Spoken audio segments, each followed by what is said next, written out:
بر پیکر او کنون بخوانیم همه الصلاة. اقامه نماز بر پیکر ولی امر مسلمین جهان، قائد عظیم الشأن، مجاهد شهید حضرت آیت الله امام سید علی حسینی خامنه ای به امامت حضرت استاد جناب حاج سید مصطفی حسینی خامنه ای.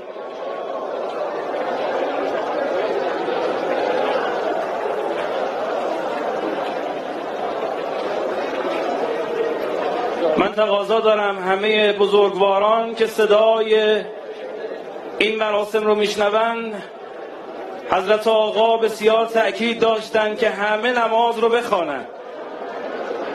خواهش میکنم سکوت رو رعایت بفرمایید تا صدای امام جماعت به گوش همه برسد و ذکر رو همه تکرار کنند.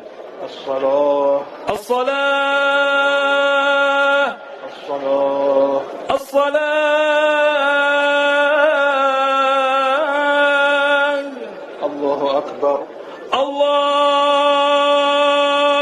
أكبر. أشهد أن لا إله إلا الله وحده لا شريك له وأشهد أن محمدا عبده ورسوله أرسله بالحق بشيرا ونذيرا بين يدي الساعة. الله أكبر الله أكبر. اللهم صل على محمد وآل محمد وبارك على محمد وآل محمد وارحم محمد وآل محمد كما صليت وباركت وترحمت على إبراهيم وآل إبراهيم إنك حميد مجيد. وصل على جميع الأنبياء والمرسلين والشهداء والصديقين وجميع عباد الله الصالحين. الله أكبر.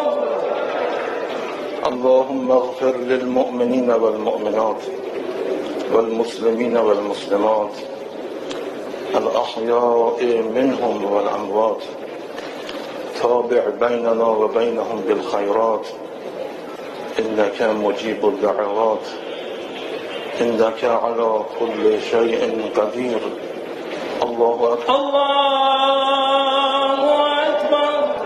اللهم إن هذا المسجى قدامنا عبدك وابن عبدك وابن أمتك نزل بك شهيدا وأنت خير منزول به. اللهم إنا لا نعلم منه إلا خيرا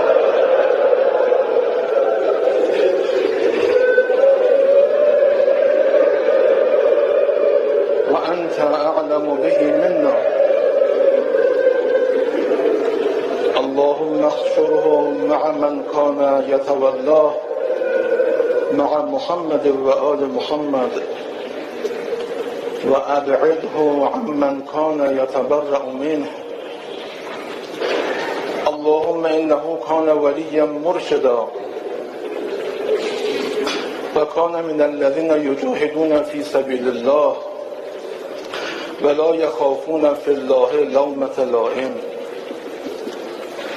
وكان سلما لمن سالم الحق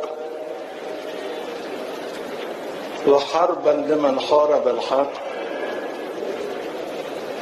وكان وليا لمن والى الحق وعدوا لمن عاد الحق.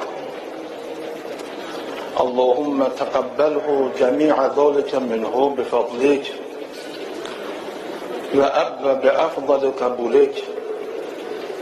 اللهم اجعله عندك في أعلى عليين واخلف على أهله في الغابرين وارحمه وإيانا برحمتك يا أرحم الراحمين.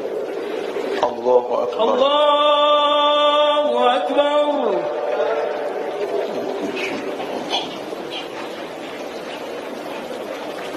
رحم الله من قرأ فاتحة مع الصلوات. Subscribe to One India and never miss an update.